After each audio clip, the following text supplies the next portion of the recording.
A primeira pergunta que você tem que se fazer quando você está desenhando uma classe é quem é responsável pela regra? Ou melhor, quando você está desenhando uma regra de negócio, né, escrevendo uma regra, é quem é responsável. O dono da regra é responsável por testar ela. Ele é responsável pelo teste, é responsável por garantir que ela funciona. E o consumidor, ele só consome. Consumidores consomem. Consumidores não são donos de regras, não afirmam. Eu só consumo. E isso é uma separação muito importante. Para você entender esse conceito, eu deixei anotado aqui um exemplo. Você faz um teste sobre o método is null or empty do string. Você fica preocupado, você fica preocupada se quando você usa o is null or empty, se ele vai retornar para você aquilo que você quer, se ele vai retornar true quando está nulo, ou se ele vai retornar true quando está vazio, e que ele vai retornar falso se não tiver nulo nem vazio. Você não tem essa preocupação. Você simplesmente consome. Porque você acredita que o negócio está certo. Se você está fazendo teste desse tipo no seu código, você está fazendo a coisa errada. Obviamente é diferente de eu testar, por exemplo, se eu tenho uma variável, se eu tenho um campo que entra ali no meu código, e eu tenho um método lá que pergunta, sei lá, se o código está vazio. Se eu estou usando o strings no warempty para fazer esse teste, obviamente eu tenho que testar esse código porque eu estou testando se o meu campo está nulo ou vazio. Eu não estou vendo se o strings no warempty funciona da forma como ele deveria funcionar. Eu estou verificando se, como eu consumo ele dentro do meu método, estou verificando se o meu campo está nulo, se o meu campo está vazio, se o meu campo está preenchido.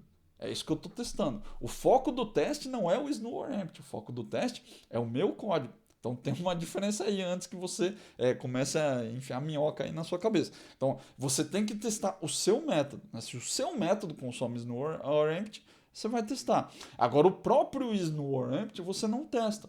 Você não tem um teste dele. Se você consome um componente do Nugget, você não fica testando ele para ver se ele está funcionando. Você simplesmente consome. O dono da regra testa. O cara que fez o mock-q, o cara que fez sei lá, o Dapper, o Entity Framework, eles têm testes deles lá. Eu não preciso ficar testando os métodos do Entity Framework, do Dapper, do sei lá o que. Mesma coisa por strings no warempty. Não vou ficar testando. O próprio .NET tem um teste para isso. Agora, se você não faz testes nesse tipo de situação, por que você tem que testar a regra do outro sistema?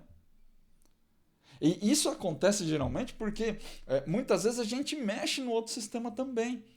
Então você se sente seguro daquilo, porque foi você que implementou a regra do outro lado.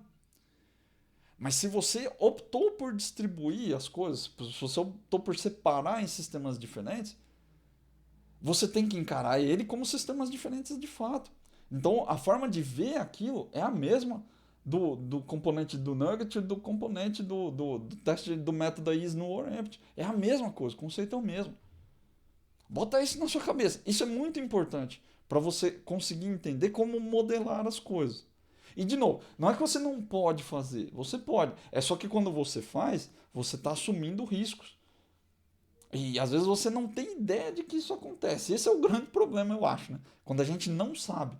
Às vezes a gente fala que ignorância é uma benção, né?